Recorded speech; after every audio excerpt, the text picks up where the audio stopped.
তো ওখানে আমাকে তারা 36 দিন ঘুমাতে দেয় নাই, আমাকে 36 দিন লাগাতার ঘুমাতে দেয় না। চিন্তা করা যায় 40 দিন পর্যন্ত আমার চোখ বেঁধে রাখছে, আমার মাথা বেঁধে রাখছে, আমাকে প্রস্রাব করে পর্যাপ্ত সময় দেওয়া হতো না, পায়খানা করে পর্যাপ্ত সময় দেওয়া হতো না। পায়খানা করতে গেলে সেখানে দরজা খোলা রাখতে বলতো। তারপর আমার পোশাক তারা খুলে নিয়েছিল, আমাকে পাগলের পোশাক রাখা হয়েছিল ইলেকট্রিক শকের মাধ্যমে। ওখানে আর অনেক লোক আছে, ইলেকট্রিক শকের মাধ্যমে, গরম পানির মাধ্যমে, এরকম লাঠি পিটার মাধ্যমে, হাত প্লাস দিয়ে বা কোড়াই ফেলার মাধ্যমে, সুই ঢুকাই দেওয়ার মাধ্যমে, মানসিকভাবে বিভিন্নভাবে তারা টর্চার করতো।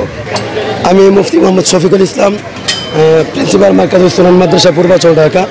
তো আমাকে গত জানুয়ারি 2022 সালের 13 জানুয়ারি রোজ বৃহস্পতিবার রাত 8টা 35 মিনিটে মোহাম্মদপুর কৃষি মার্কেটের সামনে থেকে আমাকে তুলে নিয়ে যায় সাদা পোশাকধারী লোকেরা, ডিবি পরিচয়ে তুলে নিয়ে যায়। তো সেখানে তারা প্রথমে একজন আমাকে বলে, ভাই আপনি কি মুফতি শফিকুল ইসলাম মার্কাজুস সুনান মাদ্রাসার প্রিন্সিপাল? তখন আমি বললাম জি।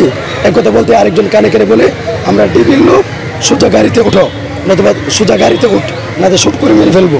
একথা বলতে তাদের কালো গ্লাসে গাড়ির মধ্যে আমাকে ঢুকিয়ে ফেলে। তারপর আমার সাথে সাথে আমার ফোন নিয়ে ফ্লাই মুট করে বন্ধ করে দেয়। আমি তাদের অনেক বলেছি, তারা যেন আমাকে আমার পরিবারের সাথে যোগাযোগ করে জানায় যে আমি গ্রেফতার হয়েছি বা আমি প্রশাসনের লোকের কাছে আছে, কিন্তু তারা এটা করে নাই। তারপর তারা আমার চোখ বেঁধে ফেলে, কিছুক্ষণ পরে তারা আমার 2 হাতে হ্যান্ডকাপ পরায়। তারপর তারা আমাকে নিয়ে যায় এক জায়গায়, আমি আন্দাজ করেছি বা পরবর্তী সময় জানতে পেরেছি সেটা উত্তরা র্যাব 1-এর তত্ত্বাবধানে। যদিও তারা নিজেকে আমার সামনে ডিবি পরিচয় দিয়েছে, কিন্তু তারা র্যাব 1 ছিল। র্যাব 1-এ তারা র্যাব 1 অফিসে না, অফিস এক জায়গায়, আর টর্চার সেলের অফিস থেকে আরেকটু দূরে। কারণ আমাকে জিজ্ঞাসাবাদ করা হয়তো টর্চার সেল থেকে, গাড়ি দিয়ে আইনে না জিজ্ঞাসাবাদ করা হয়তো, টর্চার করা হয়তো। তো ওখানে আমাকে তারা 36 দিন ঘুমাতে দেয় নাই, আমাকে 36 দিন লাগাতার ঘুমাতে দেয় না। চিন্তা করা যায় 40 দিন পর্যন্ত আমার চোখ বেঁধে রাখছে, আমার মাথা বেঁধে রাখছে, আমাকে নিয়মতান্ত্রিক ওযু করতে দেয় নাই, নামাজ পড়তে দেয় নাই, তেলাওয়াত করতে দেয় নাই, আমার পর্যাপ্ত খাবার দেয় নাই, আমাকে আলো দেখতে দেওয়া হয় নাই, আমাকে কারোর সাথে কথা বলতে দেওয়া হয় নাই, আমার পরিবারের খবর দিতে দেওয়া হয় নাই, আমাকে প্রস্রাব করে পর্যাপ্ত সময় দেওয়া হতো না, পায়খানা করে পর্যাপ্ত সময় দেওয়া হতো না। পায়খানা করতে গেলে সেখানে দরজা খোলা রাখতে বলতো।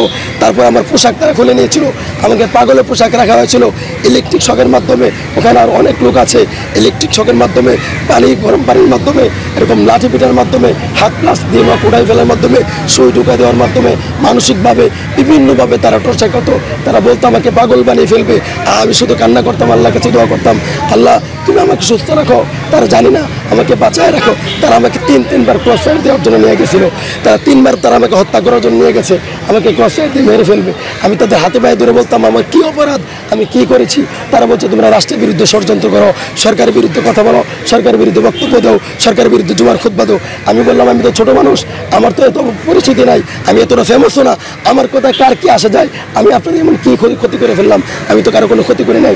আমি আমার জীবনে কাউকে বকা দেয় নাই, গালি করে নাই, কারো সম্পদ নষ্ট করে নাই, দুর্নীতি করে নাই, মিথ্যাচার করে নাই, কাউকে আঘাত করে নাই, কাউকে হত্যা করে নাই, কোনো ধরনের অপরাধ কারোর সাথে করে না।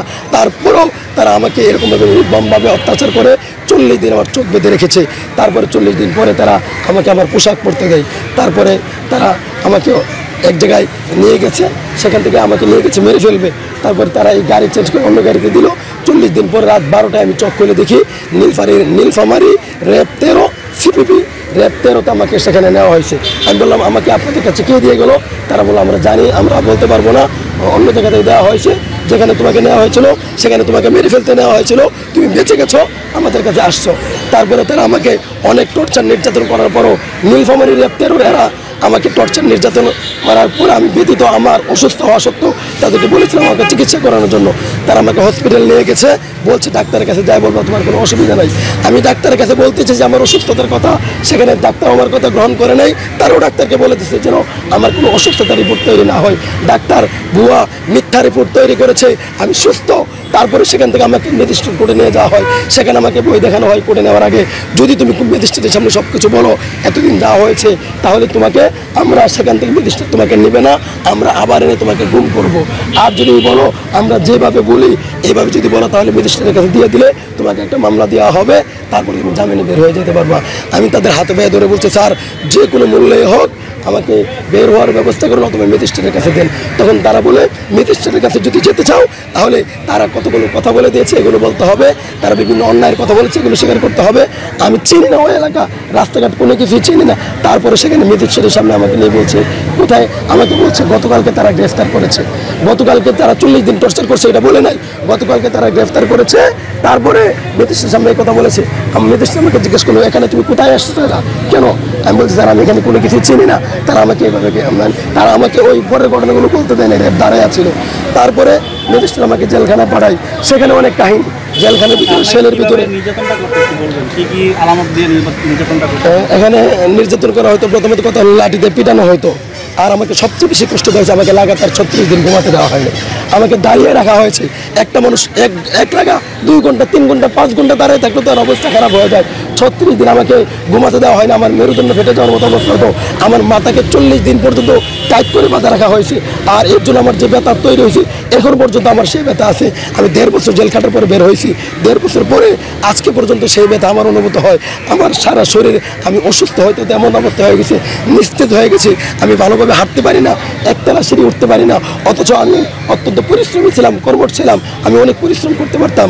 আজকে আমার জীবনটা, হ্যাঁ চোখ বাঁধা ছিল, চোখ বাঁধা ছিল, হাত বাঁধা ছিল, কখনো হাত পিছন দিয়ে বাঁধা রাখতো, কখনো উল্টায়া রডের লেগে ঝুলে, এরকম রডের সাথে ঝুলে বাঁধা রাখা হয়তো। ওখানে যে ছোট ঘরটা, ওই ঘরটা একজন মানুষ শুধু দাঁড়ানো যায়, এর বেশি কিছু করা যায় না। হাঁটা চলা করে একজন মানুষ দাঁড়ানো যায় বা চাইলে বসতে পারে, কোনোরকম শুইতে পারে। এত ছোট্ট একটা কবরের মতো একটা ঘর, ওই ঘরের মধ্যে সেখানে রাখা হতো, অন্ধকারের মধ্যে রাখা হতো। ওখানে সবচেয়ে বড় কথা হলো যে মানসিকভাবে আমাদেরকে ব্যাপক টর্চার করা হয়তো, শারীরিক টর্চার করা হয়তো, আর আমাদেরকে বিভিন্নভাবে গালি